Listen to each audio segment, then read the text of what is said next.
Na mtazamaji, tunaendelea na mazungumzo yetu ikiwa ndo katika ule mkondo wa kumalizia, na kama tumeyazungumza mengi kama dakika 10 za kumalizia, tumezungumza mengi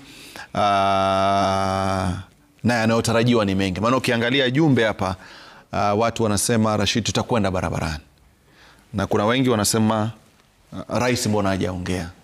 Kuna wengi wanasema vijana wasitumiwe kuharibu mali za watu napokuwa barabarani, kwamba waandamane kwa amani, waache mali za watu.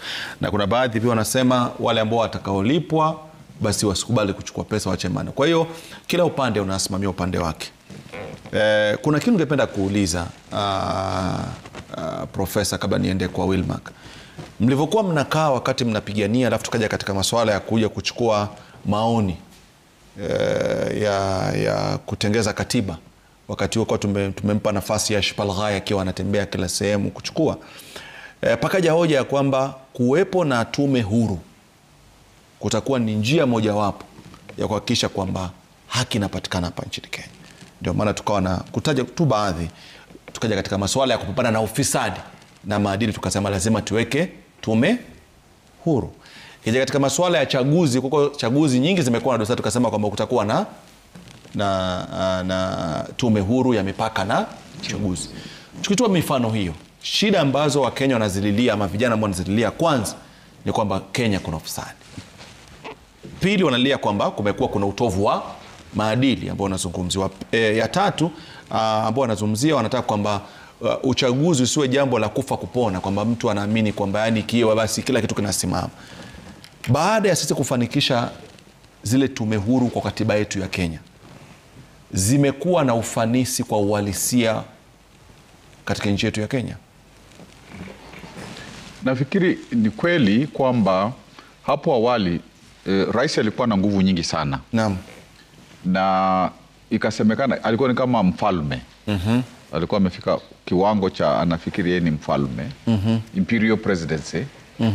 Na kwa hivyo tukaona kwamba hizo tume zikiwa ziko pia, kama kuna tume ya haki, kuna tume ya kina jinsia, kuna tume zilikuwa ni hata ya polisi. Naam. Ya raia ipoa, na nafikiri ni kama imepoa.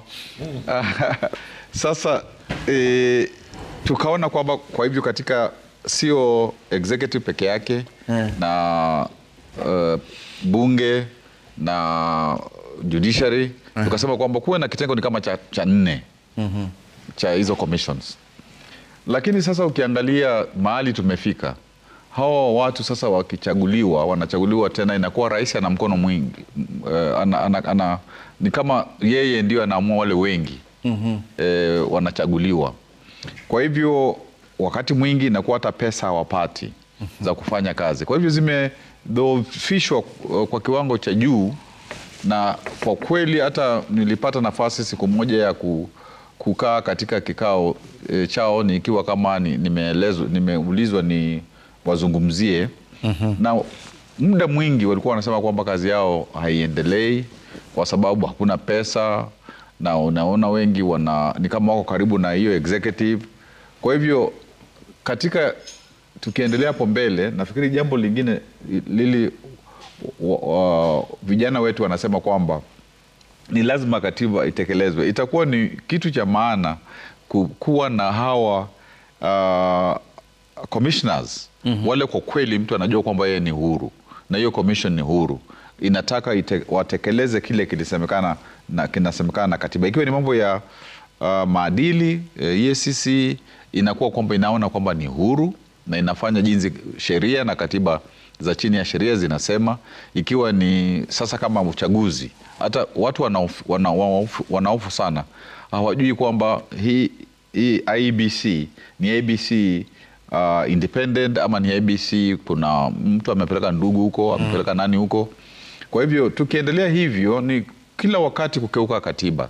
Hatufanyi katiba jinsi inasema. Ikiwa ni kama kesho, ni vizuri ikiwa ni kiongozi analinda polisi, ndio kwa njia ya katiba, analinda raia, analinda vijana, analinda kila mtu. Sio kusema kwamba wewe nitakulinda peke yako, wengine shauri yao. na wakati mwingi katika mazungumzo yetu hatutaki inji iwe na shida. Tunazungumza tukisema kwamba sisi sote pamoja tujue kwamba hii Kenya ni yetu, na vijana jinsi wanatueleza wao wana miaka mingi ndio na tukubali. Kwa hivyo ikiwa ni kesho iwe hakuna damu, ikiwa hakuna vurugu, hawa vijana wale wanatumwa waambiwe kwamba hiyo haifai, na hata muwazungumzie, muwe mnaenda mahali wanatoka na nyinyi muwazungumzie, muambie kwamba sisi sote ni vijana, tunataka Kenya iendelee mbele. Na mwisho nafikiri hata polisi wanataka kujua kwamba wakati raia wanasema kwamba kuna wengine wamefanya makosa na wanapelekwa kotini, ni kwa sababu mtu akifanya jambo sio nzuri atapelekwa kotini mwisho, na raia watakuwa wanaamulika wajue kwamba mahakama inaangalia jinsi amefanya vilivyo. Lakini tuseme kwamba pia hata sisi tunaangalia kama raia, wale wadogo wasiwe ndio wakupelekwa kotini. Polisi wale wadogo wasiwe ndio wakupelekwa kotini. Kotini ni kama ni kafara. Hilo ni jambo pia la muhimu na tunaangalia. Na bila shaka anavyosema kwamba kama ni ni kama msumeno ukatembele na nyuma kwa wale wote waliohusika katika ule msururu wa kazi. Mimi nina swali moja ambalo ni muhimu pia mlizungumzie. Kuna uwezekano mkawa mnatumika katika hili swala ambalo mnalifanya kwa vyovyote vile? Wale ambao wanatumika nao wanakuja kuvuruga. Sisi kama wana Gen Z hatutumiki. We are fighting for our country because we want a better country for ourselves, for the generation that is coming and for the generation that is ahead of us. Kama vile Sheikh amesema, kusikuwe na mgawanyiko kati ya vitengo mbalimbali. Sisi wote ni wa Kenya. Kenya ni yetu. So wale ambao wanatumika ni wale ambao wanalipa kuja kuvuruga amani ya wale wanaoandamana. Kwa hiyo hamtumiki kwa mtu yoyote kuhangaisha serikali iliyo madarakani? Hapana. Na nitaruka Sheikh Ibrahim kwako pia vile Wilmark, swali muhimu sana usamundo muelimishe. Kuna baadhi ya viongozi huona kwamba hawa wana mtu ambaye anawatumia, kuna mtu anawasukuma watu hangaishe, ama ni ukweli wanaamini wanachofanya? Unaweza kulizungumzaje Wilmark na Sheikh Ibrahim Lidhom? Kwangu nitasema hakuna. Juu mimi nikitoka kwangu hata nikuja hapa nimekuja kutetea haki yetu, na nimekuja kujua maisha ni yangu na Kenya ni yetu, na sisi ndio tunaweza unda Kenya yetu. Hakuna kiongozi anayetutuma hapa kuja kusema ati tunataka hivi. Hapana. Sisi actually maisha yetu ndio huo kiongozi hata anitumi anisaidii. Kama nimeshindwa kulipa my rent for example, hakuna mahali kiongozi yote atakuja niambie shika hii ulipe rent. Mimi ndio naenda kazi, nafanya, natia jitihada zangu, natia juhudi zangu, napata kitu ya kukula. So sisi, na hata kama nikwambie Rashid, nani anaweza lipa watu wote? Juu kama kesho itakuwa kila mahali, Meru, wapi, Nakuru, entire country, nani anaweza lipa watu wote?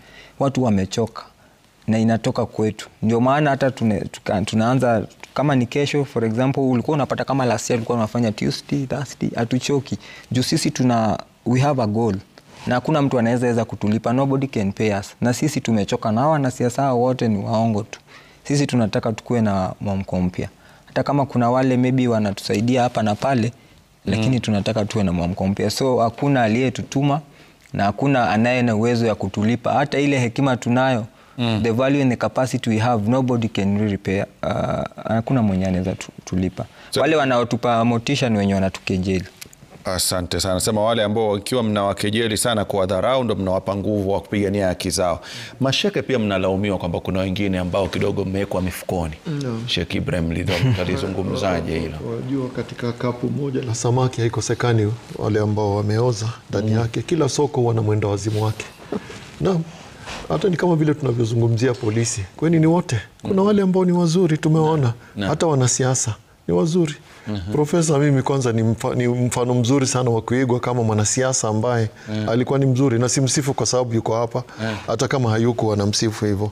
Kwa hivyo hata viongozi wa kidini ni wanadamu na si ni wa Kenya tu Rashid, si wanatumika pia na tunawaona, lakini tunatoa mwito wa kusema hivi. Maana nimeuliza swali sababu gani? Nimeuliza swali ni kwa sababu nataka wewe unipe ujumbe kwa viongozi wote wa kidini, haijalishi dini gani, unapenda kuambia nini katika kipindi ambacho taifa lipo sasa hivi? Hivi sasa nyinyi ndio ambao mnazungumza kwa sauti ya Mwenyezi Mungu, na tunatarajia kiongozi yoyote wa dini hana maslaha ya kisiasa, hana maslaha ya kiuchumi. Maslaha yake ni kuhakikisha watoto wa Mwenyezi Mungu wanalindwa. Viongozi wa kidini, wewe ambaye umejiita kiongozi wa kidini na una hilo jukumu, ogopa Mwenyezi Mungu na utaulizwa. Usikubali kutumika na wanasiasa kuharibu nchi. Pili, tuelekeeni Mwenyezi Mungu, tumuombe kwa ikhlas, sio kwa unafiki. Tumuombe Mwenyezi Mungu ailinde hii nchi yetu. Viongozi wa kidini wenzangu, tutoeni ushauri bila kujali cheo cha mtu. Ikiwa ni kiongozi na tunaona na makosa, tumwambie. Katika dini yetu ya Kiislamu tunaambiwa shujaa sio yule ambaye anaweza kuwashinda wengine katika mieleka. Shujaa ni yule ambaye anaweza kumzungumzia kiongozi mjeuri, na sijasema kuna kiongozi mjeuri. Ni mfano tu nimetoa katika mafunzo ya dini. Kama ni mjeuri atajijua mwenyewe. Mwenye kusema neno la haki kwenye mbele ya kiongozi mjeuri, huyu ndio shujaa mkubwa. Kwa hivyo viongozi wa kidini, tuweni mashujaa. Ikiwa kiongozi tunaona ana makosa, haijalishi ujeuri wake, tumwambieni haki, kwa sababu taulizwa na Mwenyezi Mungu. Na vijana pia, hata na nyinyi pia tutawaambia, you're not above the law. Hakuna mtu ambaye yuko juu ya sheria. Mary na Winmax, mwe pia na nyinyi mzingatie sheria.